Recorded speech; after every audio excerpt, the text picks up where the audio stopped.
El final de la Primera Guerra Mundial fue vivido con optimismo por los vencedores, especialmente por Reino Unido, Francia y Estados Unidos. Son los felices años 20, un periodo de crecimiento económico y búsqueda del hedonismo que se prolongará hasta finales de la década. Pronto, sin embargo, el mundo despertará de su estado de ensoñación. El gran crack económico de 1929 sumirá a las economías mundiales en una profunda depresión, y por si fuera poco, las heridas de la guerra no han sido bien cerradas. Alemania fue castigada a pagar fuertes indemnizaciones y reparaciones de guerra, percibidas por la población como una deshonra. El caldo de cultivo propiciará el surgimiento de ideologías populistas que hacen del nacionalismo su bandera. Así se hace con el poder Mussolini, en Italia, y más tarde Hitler, en Alemania. El ascenso de los fascismos italiano y alemán contó con una amplia base social, aprovechando el descontento de la población con la situación económica. En 1939 ya está claro que va a producirse un grave conflicto bélico. La primera parte de la guerra tiene lugar en Europa y se desarrolla con rapidez. En septiembre de ese año, Alemania ocupa el oeste de Polonia, mientras que la Unión Soviética invade la parte oriental. Ambos países firman un pacto que permite a la Unión Soviética expandirse hacia el oeste y ocupar parte de Finlandia. La agresividad alemana provoca que Francia e Inglaterra le declaren la guerra. En 1940, Alemania invade Dinamarca y Noruega. En mayo caen Holanda y Bélgica, obligando a las tropas aliadas a reembarcar en Dunkerque con dirección a Inglaterra. En junio, los alemanes toman París y Francia queda dividida en dos, una zona ocupada y otra, la de Vichy, bajo el gobierno títere de Pétain. Entretanto, en el Atlántico y el Mediterráneo se enfrentan las marinas alemana y británica, al tiempo que Inglaterra es sometida a un constante acoso aéreo. En 1940, la guerra se extiende a los Balcanes. Italia lanza un ataque desde Albania sobre Grecia y Alemania logra la adhesión de Hungría y Rumanía, añadiéndose más tarde Eslovaquia, Bulgaria y Yugoslavia. También en 1940, la guerra se traslada a África. En junio de ese año, Italia entra en el conflicto y lanza desde Libia un ataque sobre Egipto, provocando la contraofensiva inglesa. Alemania envía refuerzos a Libia al mando del general Rommel. Los tanques de Rommel, el Afrika Korps, ganarán la partida a los aliados hasta la Gran Batalla, que se producirá en El Alamein en 1942. Los efectivos de Rommel eran, el 1 de julio, 2 divisiones Panzer y la 90 ligera, además de 9 italianas. Aunque en apariencia imponente, en realidad solo disponía de 50 carros medios, 18.000 hombres y no más de 400 cañones. Las posiciones defensivas británicas comprendían una gran bolsa en el Alamein, más un buen número de tropas en Deir el-Zein, Bab el-Qatara y Nak el-Dueis.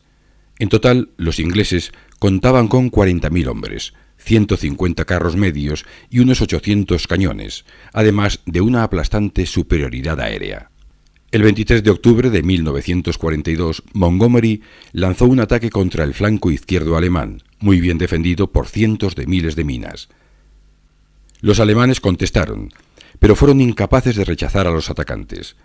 Rommel mandó entonces reforzar las zonas atacadas, lo que dejó expuestas otras áreas de su línea. Montgomery aprovechó la ocasión para lanzar otro ataque el 1 de noviembre. Rommel, corto de provisiones, comenzó a retirarse. Había perdido la batalla.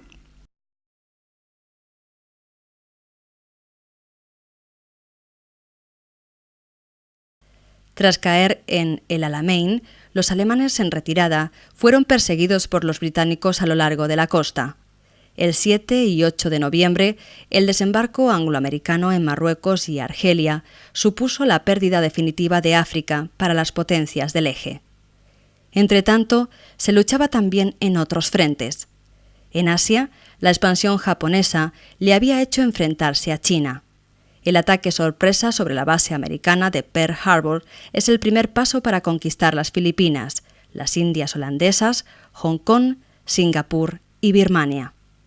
En respuesta, Estados Unidos y Gran Bretaña le declaran la guerra contestando el poder japonés desde Australia, Midway y las Hawái. El 22 de junio de 1941, Alemania ataca a la Unión Soviética sin declaración previa de guerra. La ofensiva alemana, conocida como Operación Barbarroja, se produce a lo largo de 3 frentes, contando con la ayuda de Hungría y Rumanía. En octubre de ese año, los alemanes amenazan Moscú, que será sitiada. En marzo de 1942, Alemania ha ocupado buena parte del territorio soviético y su objetivo principal será la conquista de los campos petrolíferos del Cáucaso y de la ciudad industrial de Stalingrado. Stalingrado fue rodeada por las tropas del 6º Ejército de von Paulus y los blindados del 4º Panzer, en total 11 divisiones, 3 de ellas Panzer. Los rusos disponían únicamente de 3 divisiones de infantería y 2 brigadas de carros, encuadradas en los ejércitos 62 y 64. Solo el mantenimiento de la orilla oriental del Volga aseguraba una precaria línea de suministros y refuerzos. El ataque alemán se inició con los intensos bombardeos de la artillería y la Luftwaffe. La ofensiva, aunque inicialmente exitosa, pronto chocó con la férrea resistencia soviética, en la que los T-34 enterrados demostraron su eficacia utilizados como piezas contracarro. El empuje alemán avanza a duras penas, dificultado por la artillería rusa situada en la otra orilla del Volga. El 18 de noviembre, prácticamente toda la ciudad está en manos alemanas.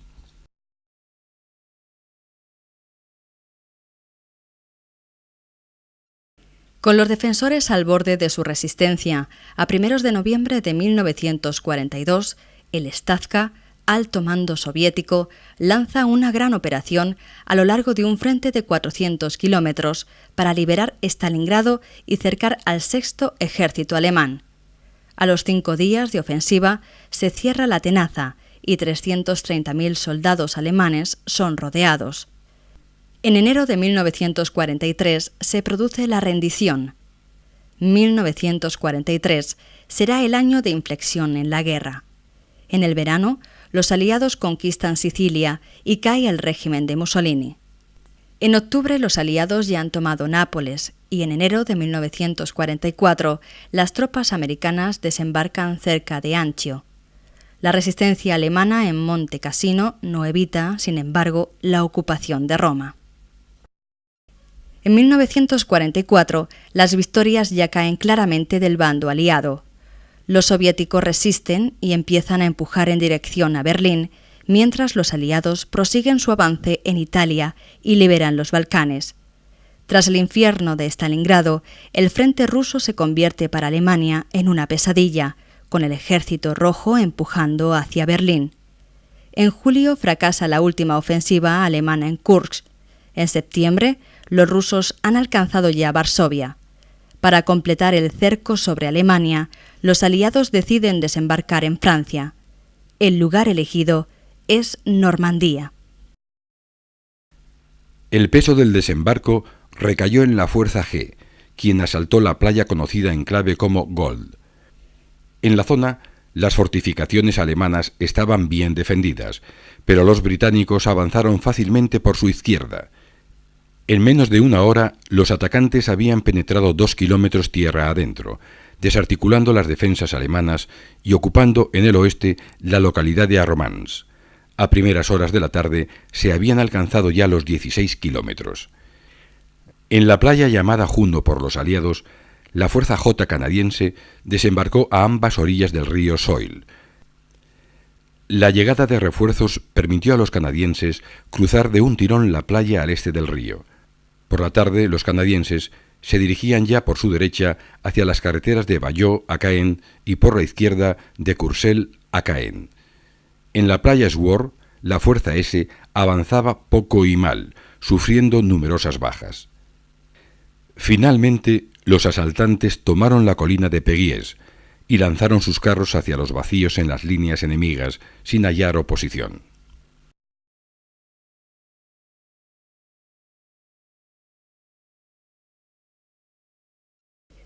Tras el desembarco, las fuerzas angloamericanas se expandieron por el centro de Francia y Bélgica, liberando París. El 15 de agosto, un desembarco en el sur libera Tolón y Marsella. En diciembre, los alemanes contraatacan en las Ardenas para ocupar Amberes, pero fracasarán. Entretanto, en el Pacífico las cosas tampoco van mejor para los japoneses. MacArthur gana terreno en la Salomón y Nueva Guinea.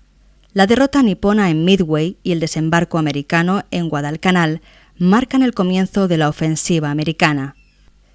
En 1944 se ocupan los archipiélagos de las Gilbert, las Marshall y las Marianas. El cerco sobre Japón comienza a estrecharse. A principios de 1945 ya estaba claro que Alemania tenía perdida la guerra. Acosada tanto desde el este como por el oeste, las derrotas del Tercer Reich en Alemania y del fascismo de Mussolini en Italia serán solo cuestión de meses. En enero comienza el avance del Ejército Rojo, mientras que los angloamericanos avanzan por el oeste en dirección al corazón de Alemania. En abril de 1945, las fuerzas alemanas en Italia capitularán y Mussolini será fusilado. El día 30 de ese mes, Hitler se suicida y el 4 de mayo Alemania capitula. Vencida Alemania, la derrota de un Japón cercado es solo cuestión de tiempo. Conquistadas Filipinas y Birmania, en febrero de 1945 se produce el desembarco de Iwo Jima. El acoso americano se complementa con el bombardeo de ciudades niponas. El 6 de agosto, Estados Unidos lanza la primera bomba atómica sobre Hiroshima, que produce más de 100.000 muertos, a la que sigue una segunda sobre Nagasaki. Por primera vez en la historia, el 15 de agosto de 1945, los japoneses escucharon la voz del emperador. Hirohito anunciaba la rendición por Radio Tokio. El 2 de septiembre, a bordo del acorazado Missouri, MacArthur aceptaba la rendición formal de Japón. La Segunda Guerra Mundial, uno de los capítulos más sangrientos de la historia de la humanidad, había concluido. El gran crack económico de 1929 sumirá a las economías mundiales en una profunda depresión, y por si fuera poco, las heridas de la guerra no han sido bien cerradas. Alemania fue castigada a pagar fuertes indemnizaciones y reparaciones de guerra, percibidas por la población como una deshonra. El caldo de cultivo propiciará el ocupar parte de Finlandia. La agresividad alemana provoca que Francia e Inglaterra le declaren la guerra. En 1940, Alemania invade Dinamarca y Noruega. En mayo caen Holanda y Bélgica, obligando a las tropas aliadas a reembarcar en Dunkerque con dirección a Inglaterra. En junio, los alemanes toman París y Francia queda dividida. El final de la Primera Guerra Mundial fue vivido con optimismo por los vencedores, especialmente por Reino Unido, Francia y Estados Unidos. Son los felices años 20, un periodo de crecimiento económico y búsqueda del hedonismo que se prolongará hasta finales de la década. Pronto, sin embargo, el mundo despertará de su estado de ensoñación. En los 39 ya está claro que va a producirse un grave conflicto bélico. La primera parte de la guerra tiene lugar en Europa y se desarrolla con rapidez. En septiembre de ese año, Alemania ocupa el oeste de Polonia, mientras que la Unión Soviética invade la parte oriental. Ambos países firman un pacto que permite a la Unión Soviética expandirse hacia el oeste y surgimiento de ideologías populistas que hacen del nacionalismo su bandera. Así se hace con el poder Mussolini en Italia y más tarde Hitler en Alemania. El ascenso de los fascismos italiano y alemán contó con una amplia base social, aprovechando el descontento de la población con la situación económica. En 1900